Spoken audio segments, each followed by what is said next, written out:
बोलिए भक्तवत्सल भगवान की जय हो। हरे कृष्णा कृष्णा कृष्णा हरे हरे, हरे राम राम राम हरे हरे। कुंती महारानी की स्तुति सुनकर और कुंती महारानी की प्रार्थना पर भगवान कुछ दिन और हस्तिनापुर में ही रहने का विचार करते हैं, वहीं ठहर जाते हैं। तैयारी सारी हो चुकी थी, रथ पर बैठ गए थे, लेकिन अब विचार करते हैं कि कुछ दिन और यहीं हस्तिनापुर में रहेंगे, पांडवों के साथ रहेंगे। एक दिन भगवान हस्तिनापुर में सुबह सुबह ध्यान करने बैठे। युधिष्ठिर जी ने देख लिया। युधिष्ठिर जी ने कहा, भगवान सारा संसार आपका ध्यान करता है, सभी लोग आपके ध्यान में लगे रहते हैं, ऋषि मुनि संत महात्मा देवी देवता यहाँ तक कि भोलेनाथ भी आपका ध्यान करते हैं, लेकिन भगवान आप किसका ध्यान कर रहे हैं? आप किसके ध्यान में बैठे हैं? तो भगवान ने कहा कि मेरे भक्त मेरा ध्यान करते हैं और मैं अपने भक्तों का ध्यान करता हूँ। अच्छा, कौन से भक्त का ध्यान आप कर रहे हैं? कौन वे महान भक्त हैं जिनका ध्यान आज आप धर रहे हैं? तब भगवान ने कहा, कोई और नहीं, आपके ही पितामह भीष्म पितामह का, जो वहां कुरुक्षेत्र की युद्ध भूमि में बाणों की तीरों की शैया पर लेटे हुए हैं, जिनके पूरे शरीर में तीर गड़े हुए हैं, उन भीष्म पितामह का मैं ध्यान कर रहा हूँ।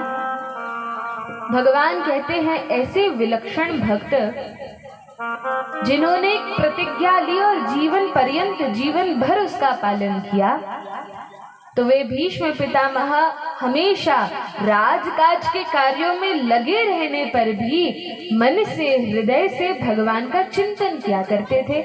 हमेशा भगवान श्री कृष्ण के बारे में सोचा करते थे। उन्हीं भीष्म पितामह का आज जब उनकी मृत्यु का अवसर आया है, मैं उनका ध्यान कर रहा हूँ। देखिए, जैसे प्रारंभ में कहा था कि हमारे जीवन का उद्देश्य क्या है, क्या लक्ष्य है हम सबके जीवन का, तो वैसे तो छोटे मोटे बहुत सारे लक्ष्य हो सकते हैं। हमें ये करना है, वो करना है, धन कमाना है, मकान बनाना है, लेकिन परम लक्ष्य है भगवान की प्राप्ति करना है। परम लक्ष्य तो यही है कि भगवान की प्राप्ति करना है। और वह भी कैसे हो सकता है? मान लो किसी व्यक्ति ने बचपन से भक्ति न की हो, जवानी में भी भक्ति न की हो, बुढ़ापे में यह सुनने में आया, बुढ़ापे में आकर विचार किया कि अब तो अंतिम अवस्था है, अब ध्यान करना चाहिए, तो अब भगवान की भक्ति करना, नाम जप करना प्रारंभ किया। और मृत्यु के समय किसी को भगवान का नाम यदि याद आ गया तो निश्चित है कि वह भगवान के धाम जाता है। भगवान कहते हैं, अंत काले चमामेव स्मरण मुक्त्वा कलेवरम यह प्रयाति समद्भावम याति नास्त्रयत्र संशयः। अंत समय में, मृत्यु के काल में यदि कोई व्यक्ति मेरा ध्यान करता है तो यह निश्चित है कि वह मेरे ही धाम आएगा, मुझे प्राप्त कर लेगा। तो हमें ऐसा प्रयास करना चाहिए कि मृत्यु के समय हम भगवान को याद कर पाएं, या फिर किसी की मृत्यु हो रही है, कोई बहुत अधिक बीमार है, लग रहा है अब इसके प्राण नहीं बचेंगे, तो उस व्यक्ति को भगवान का नाम सुनाना चाहिए, उस व्यक्ति को भगवान के विषय में बताना चाहिए, ताकि कम से कम उसका ही जन्म सुधर जाए। एक बार की बात है, भगवान का नाम लेना भी बहुत कठिन होता है। सुनते सब हैं, नाम लेना चाहिए, कीर्तन करना चाहिए, भजन करना चाहिए, शास्त्रों में भी लिखा है, संत वाणियों में भी लिखा है, प्रवचन में भी सुना है, भजनों में भी सुना है, पता है, लेकिन मानते नहीं हैं। एक बार एक बुढ़िया थी, वृद्धा स्त्री थी, बहुत बूढ़ी थी, जीवन भर तो कभी भगवान का नाम लिया नहीं था, सुनती थी लेकिन कभी नाम लेती नहीं थी। एक बार जब मरणासन्न स्थिति आ गई, मरने जैसी स्थिति हो गई, तब उसके पोता पोतियों ने सोचा अब हमारी दादी मरने वाली है तो कम से कम अब इसे भगवान का नाम हम ही सुना देते हैं। इसने तो कभी मुख से नाम लिया नहीं, लेकिन कानों से सुनेगी तो भी शायद इसका उद्धार हो जाएगा। तो वे बच्चे सुनाने लगे। अब जैसे ही सुनाते हैं बुढ़िया चिल्लाती, अरे चुप हो जाओ, क्या कोलाहल कर रहे हो, चिल्ला चौट कर रहे हो, चुप हो जाओ। बच्चों ने कहा, अरे दादी भगवान का नाम सुना रहे हैं, ठीक है हम कुछ नहीं कहते, तुम ही भगवान का नाम लो, कहो राम कहो, कृष्ण कहो, सीताराम कहो, राधे श्याम कहो। दादी ने कहा नहीं, अब तो पूरा जीवन निकल गया, अब मुझसे बोलते नहीं बनता। अरे दादी इतना बोल रही हो, सीधे सीताराम ही बोल दो। नहीं मैं नहीं बोल पाऊंगी। क्या नहीं बोल पाओगी? कहा नहीं मैं बोल ही नहीं सकती, अब मेरे मुंह से निकलता नहीं है। अरे दादी इतनी बातें कर रही हो, एक बार सीताराम कह दो। अब दादी ऐसे तो कह नहीं रही थी। तब बच्चों ने कहा, अच्छा दादी क्या नहीं कहोगी? तो बच्चों ने सोचा अब तो कह देगी कि सीताराम नहीं कहूंगी, तो कम से कम सीताराम निकल जाएगा। लेकिन उस बुढ़िया ने कहा कि बच्चों जो तुम बुलवाना चाहते हो मैं वो नहीं कहूंगी, बाकी सब कह दूंगी। तो ऐसी स्थिति होती है जब कभी भगवान का नाम नहीं लेते। लोगों से कहते कहो भगवान का नाम, कहो हरे कृष्ण, कहो हरे राम, लेकिन चुपचाप बैठे रहते, कहते ही नहीं है। क्यों नहीं कहते? क्या कारण है कि मुख से नाम नहीं निकलता? हमारी गलती नहीं है, ये तो हमने जो पिछले जन्म में अथवा इस जन्म में पाप कर्म किए हैं, वे पाप कर्म इतने प्रभावशाली हो जाते हैं, ऊपर से कलयुग का ऐसा प्रभाव है कि वह किसी के मुख से नाम निकलने ही नहीं देता। हम प्रयास भी करें तो भगवान का नाम उच्चारण नहीं कर पाते। जिस समय द्वापर युग में कलयुग एक शूद्र के रूप में क्षत्रिय वेश धारण करके आता है प्रहलाद परीक्षित महाराज के सामने, उस समय परीक्षित महाराज कहते हैं कि कलयुग तुम में तो अवगुण ही अवगुण है, तुम दोषों के भंडार हो, लेकिन एक बहुत महान गुण है। क्या? कलिर दोष निधे राजन अस्ति ये को महान गुणः कीर्तना देव कृष्णस्य मुक्त संग समाचर। वैसे तो कलयुग दोषों का भंडार है, लेकिन इसमें एक बहुत महान गुण है। क्या महान गुण है? यह गुण है कि इस कलयुग में यदि कोई भगवान का नाम ले ले तो उसके सारे पाप नष्ट हो जाते हैं और उसके हृदय में भगवान की भक्ति का बीज रोपित हो जाता है। बीज हृदय में चला जाता है और फिर कथा कीर्तन सत्संग मिलता रहे तो वह बीज पौधे के रूप में परिणत हो जाता है, भक्ति लता का बीज बन जाता है।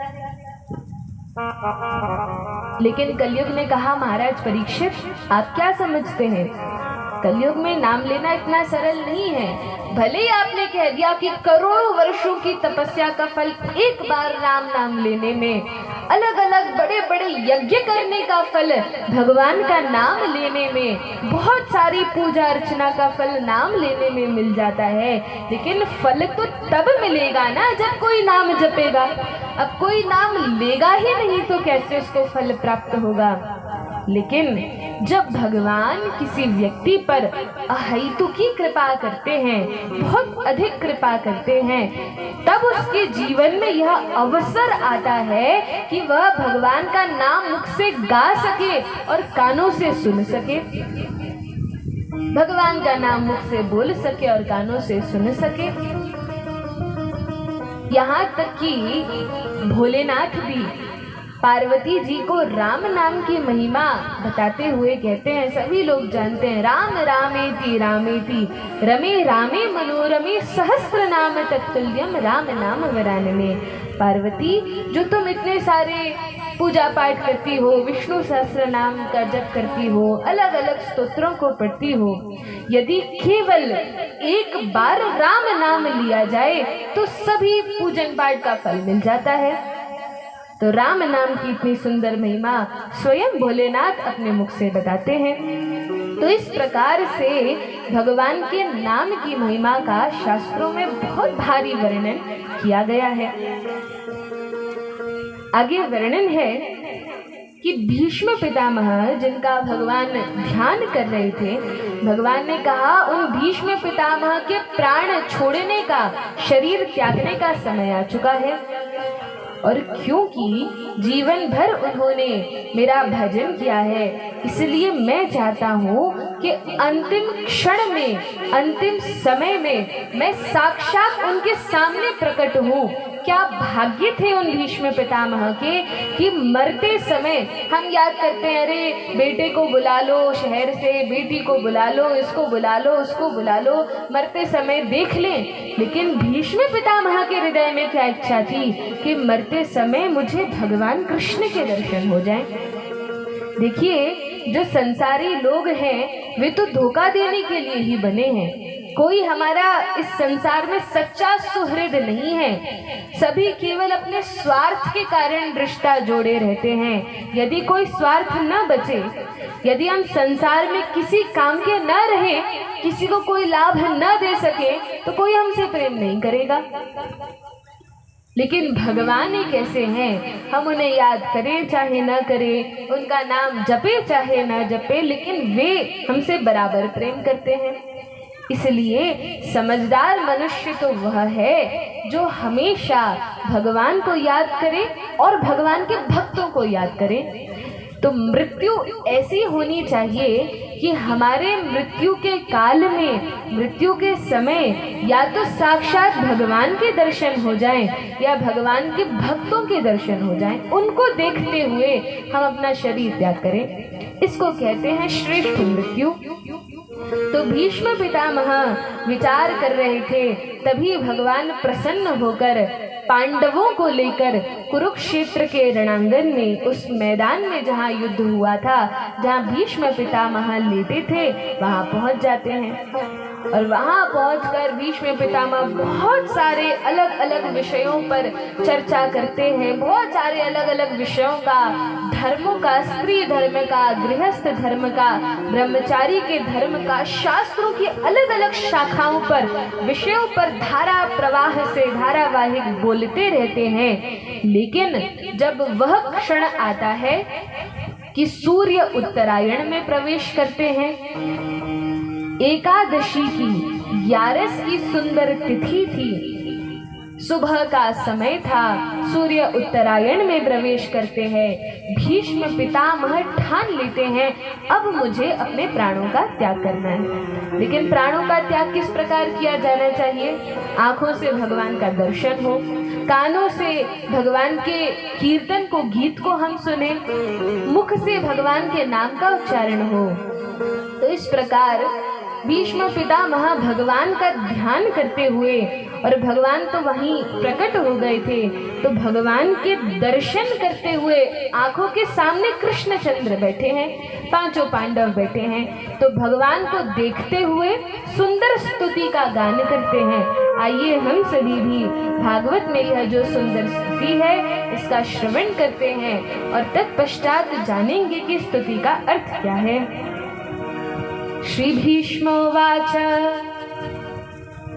इति मतिरुपकल्पिता वितृष्णा भगवती सात्वत पुंगवी विभूम्नि स्वसुखमुपगति क्वचित् विहर्तुं प्रकृतिमुपेयुषि यद्भव प्रवाहः त्रिभुवनगमनं कमालवर्णं रविकर गौरवराम्बरं दधानि बकुरलककुलावृताननाब्जं विजयसखीरतिरसुमीणवद्या युधितुरगरजो विधूम्रविश्व कचलुलिताश्रममार्यलङ्कृतासि मम निशितशरैर्विभेद्यमान क्वचिविलसत्कवचित्तु कृष्णयात्मा।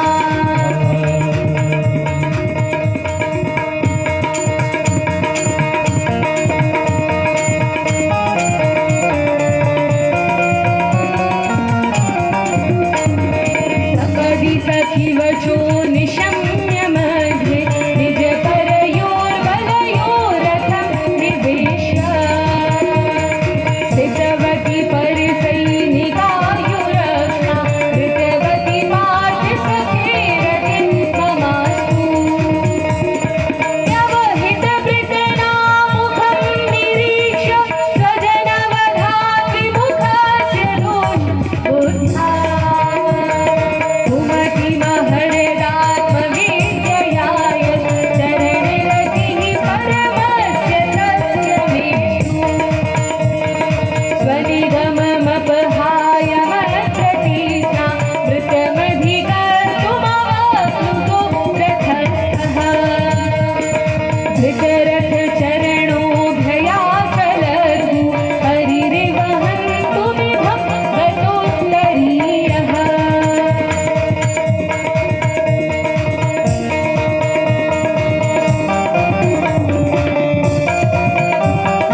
वत्सल भगवान की जय, श्री भीष्म पितामह की जय।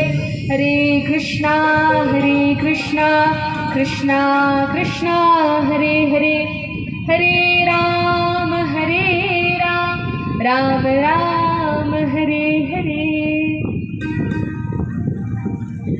मृत्यु के समय बड़ी ही सुंदर प्रार्थना श्री भीष्म पितामह भगवान से करते हैं। कहते हैं कि भगवान, मेरी जो बुद्धि रूपी कन्या है, हमारी बुद्धि जो है, हम बहुत सारे स्थानों पर अलग अलग विषयों पर दौड़ाते हैं। कभी राजनीति के बारे में चर्चा करते हैं, यहाँ वहाँ की बातों में अपनी बुद्धि को लगाते हैं। लेकिन भीष्म पितामह कहते हैं कि भगवान, मैंने इस संसार में 400 वर्ष की भीष्म पितामह की आयु थी, लेकिन कभी भी अपनी बुद्धि को कहीं लिप्त नहीं होने दिया। अपनी बुद्धि को संसारी कार्यों में, संसारी विषयों में, संसारी लोगों में कभी लगने नहीं दिया। भगवान, मैंने अपनी इस बुद्धि को बहुत संभाल कर रखा है और आज मुझे सही व्यक्ति मिल गया जिसमें मुझे अपनी बुद्धि को लगाना चाहिए। तो हे कृष्णचंद्र, हे द्वारिकाधीश भगवान, आज आप साक्षात मेरे सामने खड़े हैं और अब तो मृत्यु का समय आ गया है, लेकिन इस बुद्धि को जो मैंने इतना संभाल कर रखा था, आज मैं आपको अर्पण करता हूँ। तो भीष्म पितामह से हमें शिक्षा लेना चाहिए कि हम संसार में इधर उधर की बातों में, इसकी बहू ने क्या कहा, उसके घर क्या हुआ, क्या लड़ाई हो गई, क्या झगड़ा हो गया, इन सब बातों में तो हम बहुत दिमाग लगाते हैं। लेकिन कभी कभी अपने मन को, अपने चित्त को, जब हम एक दूसरे से बात करते हैं, माताएं एक दूसरे से बात करती हैं, कभी कभी भगवान के विषय में भी चर्चा करना चाहिए। कभी कभी क्यों, हमेशा ही करना चाहिए। इधर उधर की बात करने से कोई पुण्य तो मिलने वाला नहीं है, न हमारी किसी की निंदा या प्रशंसा करने से हमारा कुछ लाभ होने वाला है। इसीलिए ऐसी कोई चर्चा छेड़नी चाहिए, ऐसी कोई बात चलाना चाहिए जिसमें भगवान का स्मरण हो जाए। भगवान की कोई कथा ही ले ली, अरे आज कथा में क्या सुना था, वह प्रसंग बड़ा अच्छा था, नारद जी की कथा सुनी थी। अब बच्चों को माताएं बता सकती हैं, नारद जी छोटे बालक थे लेकिन बड़े शांत थे। तो हमें भी मस्ती नहीं करना चाहिए, लेकिन भगवान की कथा में बैठना चाहिए, मन लगाना चाहिए। तो इस प्रकार से कोई भी विषय छेड़कर भगवान की कथा कीर्तन की बात करना चाहिए। तो भीष्म पितामह कहते हैं, भगवान, मैंने अपनी बुद्धि को बड़ा संभाल कर रखा है और आज इसको आपको अर्पित कर रहा हूँ। हे भगवान, यदि आप किसी का वध कर दें तो उसका भी कल्याण होता है, और किसी को प्यार से आप आलिंगन करें तो उसका भी कल्याण होता है। भगवान के भक्त हैं, उनका तो कल्याण होता ही है, साथ में भगवान जिन असुरों को मारते हैं अपने हाथों से, उन असुरों का भी कल्याण हो जाता है। तो भगवान तो परम मंगलमय है, परम कृपालु हैं, दयालु हैं।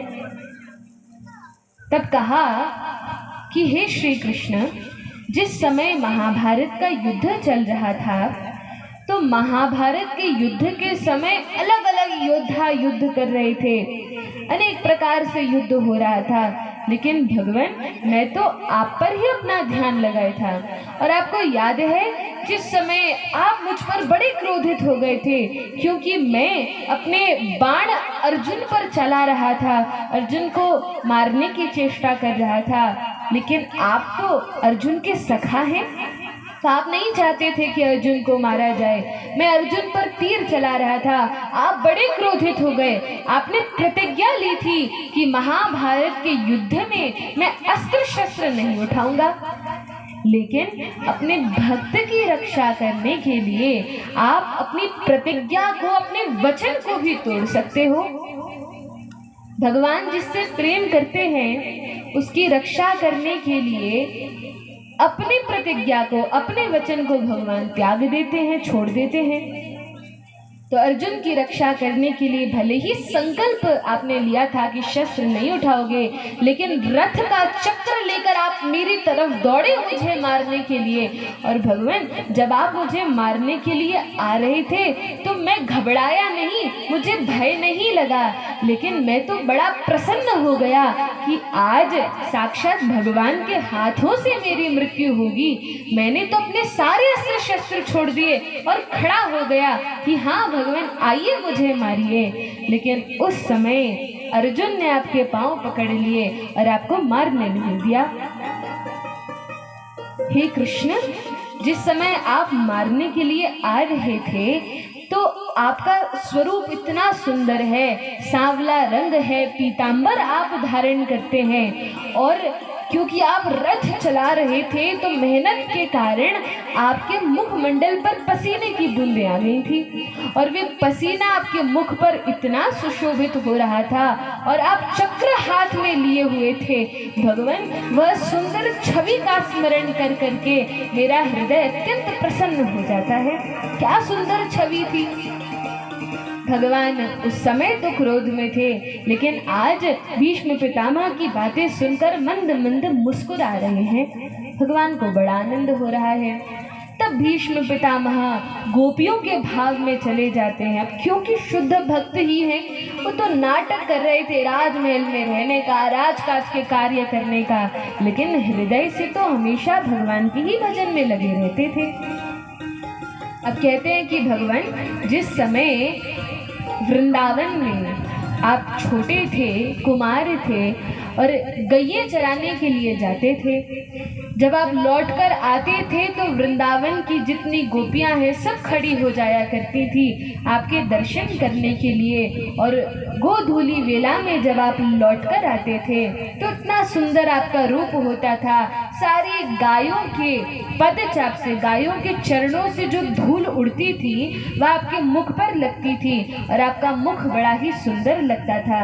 आप श्याम सुंदर हैं, लेकिन ब्रज की जब सुनहरी धूल आपके मुख पर लगती थी तो आप गौर सुंदर के समान प्रतीत होते थे, बहुत सुंदर लगते थे। और इस प्रकार भगवान की स्तुति करते हुए 11 श्लोकों से 11 के दिन जब सूर्य उत्तरायण में प्रवेश करता है, सुंदर मुहूर्त में, सुंदर तिथि में, इच्छा मृत्यु का वरदान होने के कारण भीष्म पितामह आंखों से भगवान का दर्शन करते हुए आज अपना शरीर त्याग करते हैं। क्या सुंदर मृत्यु का वर्णन भागवत में है। किस प्रकार से हमारी मृत्यु होनी चाहिए इसका वर्णन भागवत में है। जीवन जी लिया लेकिन मृत्यु अच्छी नहीं हुई तो यह अधिक अच्छी बात नहीं मानी जाती है। जीवन इस प्रकार से जिए कि मृत्यु के क्षण भगवान ऐसी व्यवस्था करें कि उनकी कथा कान में पड़ रही हो, कीर्तन हो, सब साधु संत आसपास हो, और ऐसी स्थिति में हम अपने शरीर का त्याग करें। तो भगवान से प्रार्थना करनी चाहिए कि भगवान, जिस प्रकार आपने भीष्म पितामह पर कृपा करुणा करके इतनी सुंदर मृत्यु उन्हें प्रदान की, उसी प्रकार से जब हमारी मृत्यु का समय आए तो हमारे सामने भी आपके सुंदर विग्रह हो, आपकी कथा, आपके कीर्तन कान में पड़ रहे हो, आपका नाम मुख में हो, तुलसी दल मुख में हो, कंठ में तुलसी की माला हो, नासिका से हम आपके चरण कमलों की, तुलसी दलों की, चंदन की सुगंध प्राप्त कर रहे हो, और इस प्रकार से हम अपने शरीर का त्याग करें। इतना तो करना स्वामी, जब प्राण तन से निकले, गोविंद नाम लेकर, हाँ गोविंद नाम लेकर, तब प्राण तन से निकले। इतना तो करना स्वामी, जब प्राण तन से निकले, गोविंद नाम लेकर, गोविंद नाम लेकर। हरे राम राम राम हरे हरे, भीष्म पितामह सुंदर स्तुति का गान करते हैं, भगवान प्रसन्न होते हैं और मृत्यु पश्चात अपनी ही धाम की प्राप्ति भीष्म पितामह को कराते हैं। आगे वर्णन है, यहाँ हस्तिनापुर में सभी पांडव, भगवान कहते हैं कि पांडवों देखो, अब भीष्म पितामह का अंतिम संस्कार भी हो गया, युधिष्ठिर महाराज का राज्याभिषेक भी हो गया, वे राजा भी बन गए और सारे कार्य व्यवस्थित हैं, अब मैं द्वारिका जाता हूँ। पांडवों ने कहा ठीक है भगवान, जैसी आपकी आज्ञा। इस बार भगवान द्वारिका जाने का निश्चय करते हैं और भागवत में बड़ा विस्तार से सुंदर वर्णन है कि जिस समय भगवान द्वारिका पहुंचते हैं सभी द्वारिकावासी अत्यंत प्रसन्न होते हैं। पूरे नगर को सजाया गया था, रास्तों में जितने भी मार्ग थे वहाँ पर सुंदर सुगंध युक्त इत्र छिड़का गया था और भगवान के स्वागत में सभी द्वारिकावासी अपने अपने घरों को सजाते हैं, घर के बाहर दीपक रखते हैं और इस प्रकार से भगवान का स्वागत किया जाता है। तो द्वारिका में भगवान का स्वागत हुआ और यहाँ हस्तिनापुर में धृतराष्ट्र और गांधारी के 100 पुत्र थे और ये 100 के 100 पुत्र महाभारत के युद्ध में मारे जा चुके थे।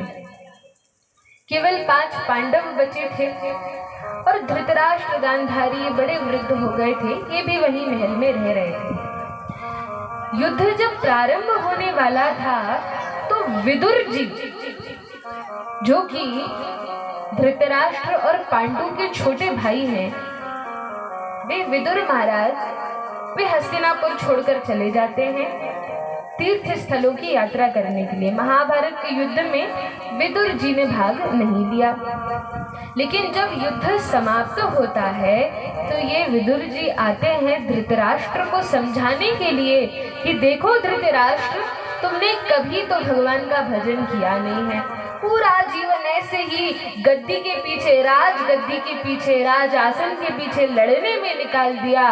पांडवों को जो भगवान के भक्त हैं इतना कष्ट दिया, पहले तो लाक्षागृह की अग्नि में जलाने का प्रयास किया, उसके बाद विष दिया, अलग अलग प्रकार से पांडवों को मारने का हमेशा सोचा, अपने पुत्र दुर्योधन को राजा बनाने का सोचा। तुम्हारे ही कारण यह महाभारत का युद्ध घटा है। अब तो सुधर जाओ, अब तो भगवान के भजन में अपने मन को लगा लो। कब तक इस प्रकार से पड़े रहोगे और भीम के द्वारा दिया गया टुकड़ा एक पशु की भांति खाओगे? अब छोड़कर यह महल चलो मेरे साथ वन में, तीर्थ स्थानों में भगवान का दर्शन करने के लिए। धृतराष्ट्र, जिसका मन तो हमेशा भोगों में ही लगा रहता था, सुख सुविधाओं में लगा रहता था, और धृतराष्ट्र का अर्थ ही है जो अपनी गद्दी को कभी छोड़ना नहीं चाहता, स्वयं राजा बन गया तो अब नहीं चाहता कि पांडवों को राज्य मिल जाए। लेकिन विदुर जी ने समझाने का प्रयास किया तो धृतराष्ट्र बातें लगाने लगा, अलग अलग प्रकार की बातें करने लगा। अरे ये सब छोड़ो, ये क्या वैराग्य की बात करते हो, ये बताओ तुम कहाँ कहाँ घूमने गए? अब विदुर जी समझ गए ये धृतराष्ट्र ऐसे नहीं मानेगा, मुझे ही बातों में लगा रहा है। तब धृतराष्ट्र से विदुर जी ने कहा, बड़े ही ध्यान से सुनो, बड़ी सुंदर कथा है। क्या? देखो महाराज, मैं गया था तीर्थ स्थलों का दर्शन करने के लिए, लेकिन मैंने बड़ी विचित्र चीज देखी। क्या देखा? मैंने देखा कि एक व्यक्ति था जो अपने घर से जंगल में कुछ लकड़ी चुनने के लिए गया था, लेकिन जैसे ही उस व्यक्ति ने जंगल में प्रवेश किया तो वन में, जंगल में देखा कि बहुत सारे पशु पक्षी हैं और वह जंगल इतना गहन था, इतना गहरा था कि उस जंगल में जब वो घुसा तो बाहर निकलने का मार्ग ही उसको नहीं मिल रहा था। फंस गया उस जंगल में, बाहर नहीं निकल पा रहा था। और इतने में 5 बड़े भयंकर पशु जानवर उसके पीछे पड़ गए। धृतराष्ट्र ने कहा, अच्छा फिर क्या हुआ? विदुर ने कहा, महाराज मैंने देखा वह व्यक्ति बहुत घबरा रहा था, भागे जा रहा था और पीछे उसके 5 जानवर थे जो उसको मारने के लिए दौड़ रहे थे, उसके पीछे पड़ गए थे। अब भागता वह एक पेड़ पर चढ़ जाता है, लेकिन पेड़ पर जैसे ही चढ़ता है उसका हाथ फिसल जाता है और वह वृक्ष की एक डाली पर लटका रहता है, डाल पर लटक जाता है, शाखा पर लटक जाता है। अच्छा फिर क्या होता है? महाराज मैंने देखा कि उसके बाद जिस डाल पर, जिस शाखा पर वह व्यक्ति लटका हुआ था, जैसे ही उसने मुख नीचे करके देखा, सिर नीचे करके देखा, तो जिस डाली पर वह लटका है उस डाली के नीचे बहुत बड़ा कुआं है। वह तो भागते भागते जानवरों के कारण दौड़कर चढ़ गया पेड़ पे, हाथ छूटा तो एक डाली पर गिर गया और उस डाली के नीचे भी देखा तो एक बड़ा सा क्या है? नदी है। क्या है डाल के नीचे? देखते हैं कौन कौन कथा सुन रहा था। क्या है डाल के नीचे? कुआं है। तो डाल के नीचे एक कुआं है और उस कुएं में एक अजगर मुंह फाड़ कर बैठा है, एक बहुत बड़ा अजगर मुंह फाड़ कर बैठा है। अब भागते भागते पेड़ पे चढ़ा, 5 जानवर पीछे पड़े थे, नीचे देखा तो कुआं था जिसमें अजगर मुंह फाड़ के बैठा है। अब ऐसे विपत्ति में वह व्यक्ति है कि यदि कूद कर वापस धरती पर जाए, जमीन पर जाए, तो 5 जानवर उसको खा जाएंगे और यदि हाथ छूट गया और नीचे गिर गया तो कौन खा जाएगा? अजगर खा जाएगा। अजगर नीचे है। इतने पर भी पतली सी वह डाल थी, कभी भी टूट सकती थी, लेकिन 2 चूहे, एक काला चूहा और एक सफेद चूहा उस डाल को काट रहे थे। अब डाल टूटेगी तो क्या होगा कि नीचे गिर जाएगा। इतना तो हुआ ही हुआ, साथ में जिस डाली पर लटका था उस वृक्ष की एक और ऊपर डाली थी जिस पर मधुमक्खियों का बहुत बड़ा छत्ता था और मधुमक्खियां उसको काट रही थी। अब काट रही थी तो लग रहा था कि छोड़ दे, मधुमक्खियों को भगाए, लेकिन छोड़ नहीं सकता था, मधुमक्खियां काट रही थी और मधुमक्खियों के छत्ते में से शहद की कुछ बूंदें टपक रही थी। इतने में ही स्वर्ग से भगवान विमान भेजते हैं कि जाओ इस विमान पर बैठ जाओ, इस संकट में मत पड़ो, इस विमान पर बैठ जाओ और मेरे पास आ जाओ।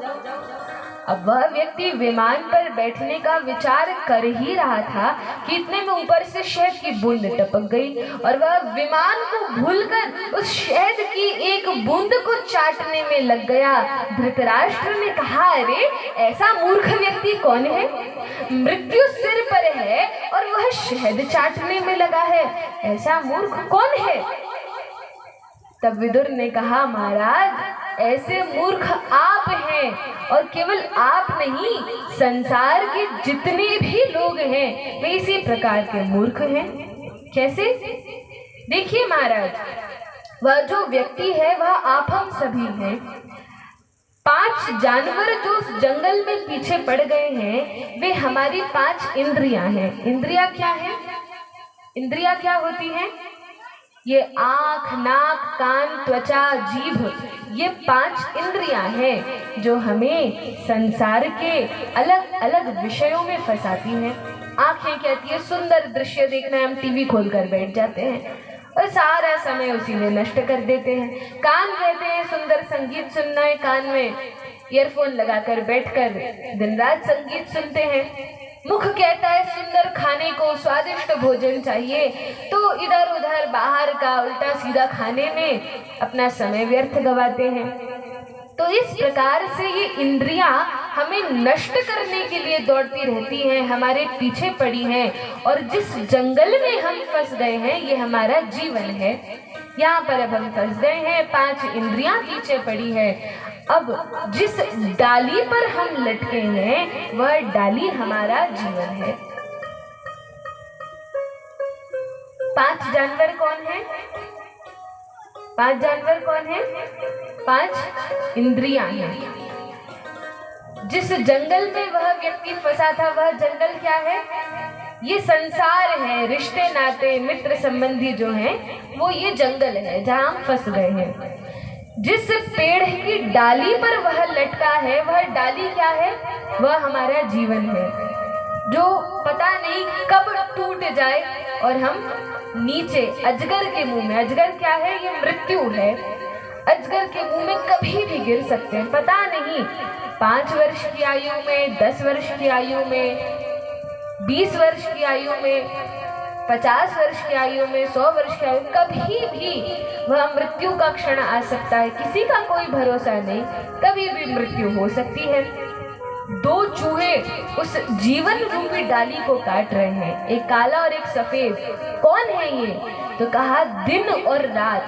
हर एक दिन जो बीत रहा है, हर एक रात जो बीत रही है, ये हमारे जीवन को नष्ट कर रही है। एक एक दिन हमारे जीवन का बीतता जा रहा है। लेकिन भगवान परम कृपालु हैं। भगवान कृपा करके वैकुंठ से वह विमान भेजते हैं। वह विमान क्या है? यदि हम चाहे तो उस विमान पर चढ़ सकते हैं और हमारी रक्षा हो सकती है। वह विमान भगवान की कथा है, संतों का संग है, भगवान का नाम वह विमान है।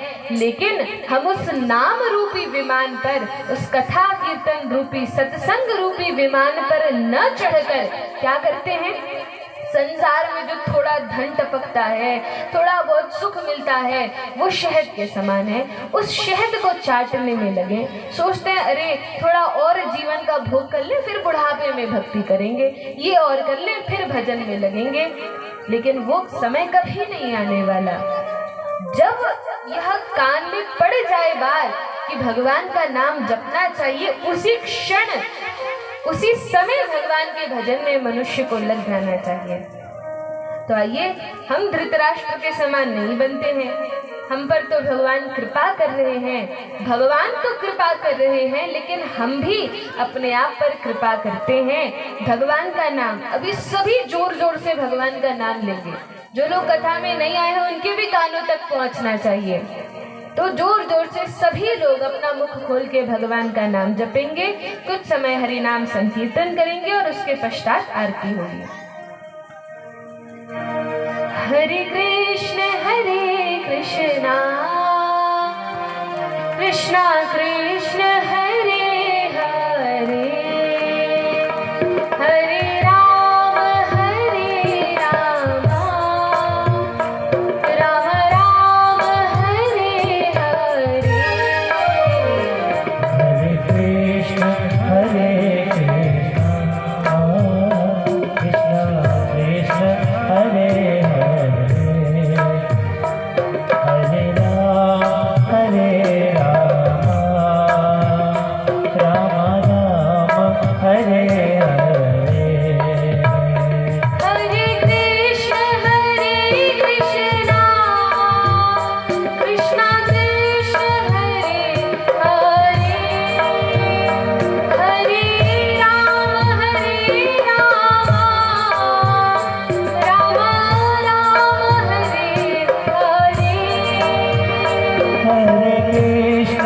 हरे कृष्ण कृष्ण कृष्ण हरे हरे, हरे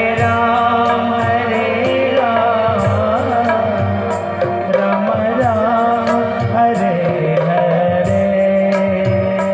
हरे कृष्णा कृष्णा कृष्ण हरे हरे, हरे राम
हरे राम राम राम हरे हरे।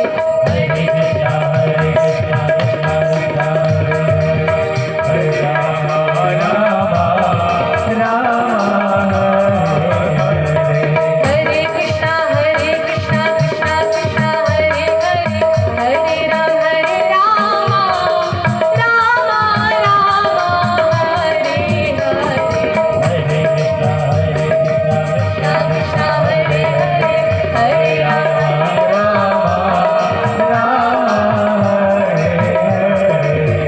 कृष्णा कृष्णा कृष्णा हरे हरे, हरे राम राम राम हरे हरे। हरे कृष्णा कृष्णा कृष्णा हरे हरे, हरे राम राम हरे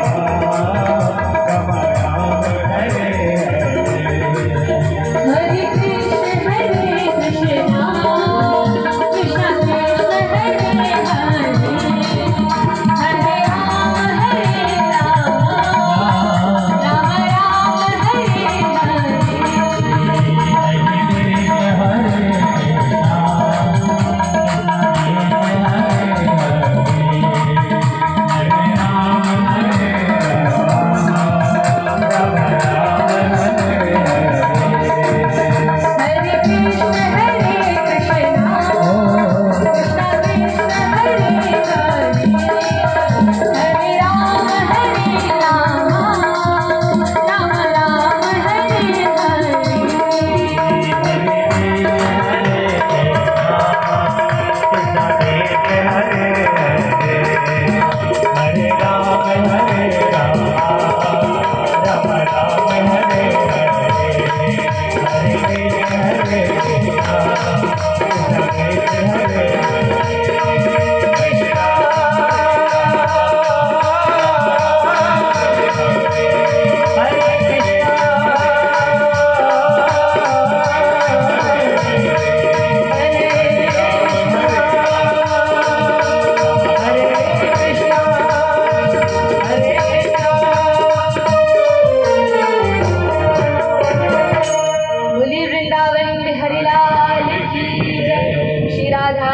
सरकार की जय, श्री गौ माता की जय, श्री श्रीमद् भागवत महापुराण की